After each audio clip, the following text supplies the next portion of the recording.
Hello, my name is Natalie Elias, and my audience members are my brother Andrew, Oh. and behind the camera, my brother Aaron. Hello. This speech is a tribute to my grandmother.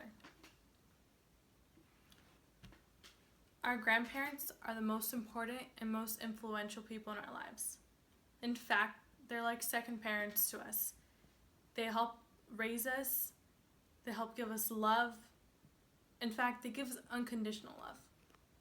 My grandmother was an extraordinary woman, and for that reason, she was a blessing in the flesh.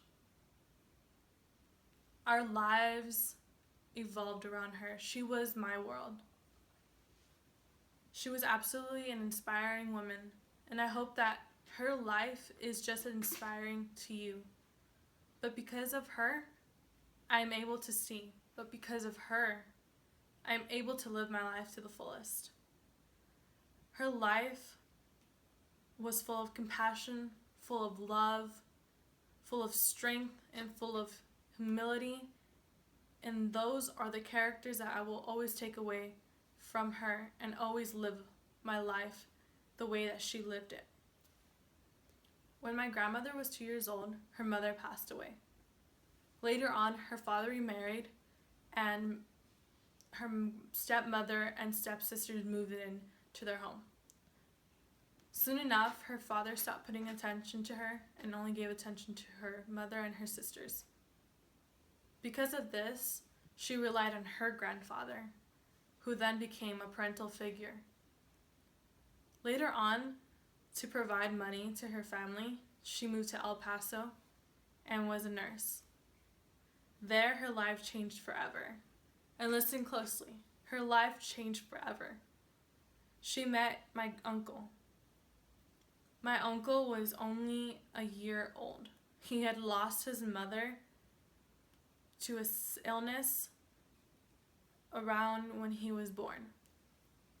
My grandmother visited him every single day and slowly grew a bond with him, a bond like mother and son.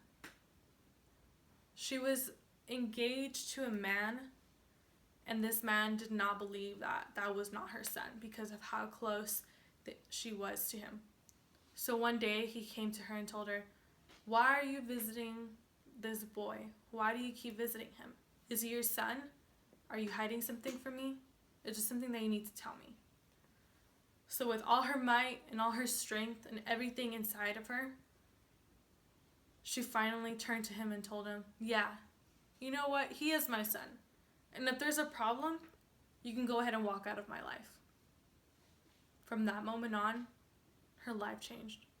And the life of my uncles. And soon enough, she married my grandfather.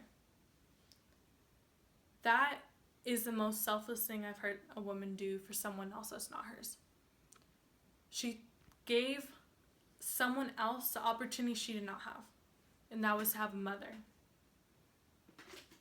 Sometimes we live our lives thinking that we want to become a person full of success, full of money, a person who has these ideas for themselves rather than viewing what they can do for others. That is absolutely inspiring. Soon enough, my grandmother married my grandpa and left to LA. That is when her life also began to change in the fact that she opened her home up to other people. For instance, my grandfather's family who did not have a home. She was such a strong woman, so humble, so understanding. She opened her home up to more people that she didn't even know. Some of the things I take away from my grandmother are other things that she did with compassion, such as things she did for my uncle, who now will always consider my grandmother his mom, and there is nothing in the world that would change that. Nothing.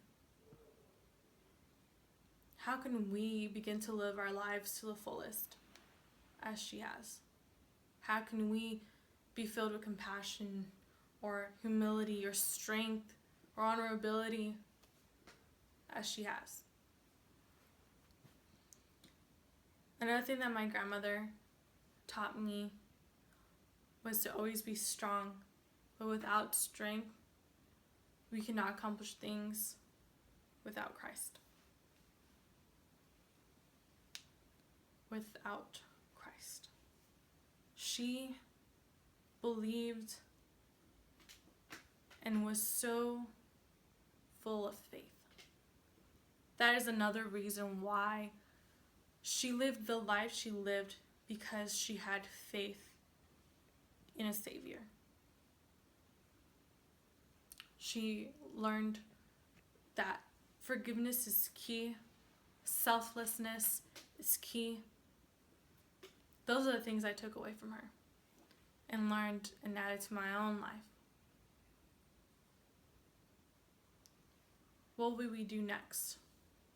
What will we do for others is a question that we ask ourselves.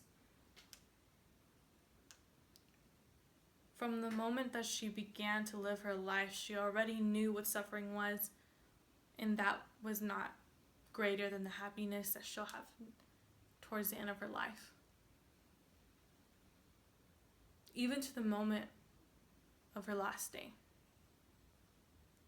all she can think about was others instead of herself. I hope to inspire all of you with my grandmother's story. I know that 4 minutes is not enough to describe her whole life. Take this piece and spread it to others. Spread selflessness. Spread humility. Spread compassion. Spread love, most of all. To take in someone else's son and love them as your own and defend him as your own is the first step for her. What is your first step? Thank you. I hope you all enjoyed this video. Thank you. Have a great day.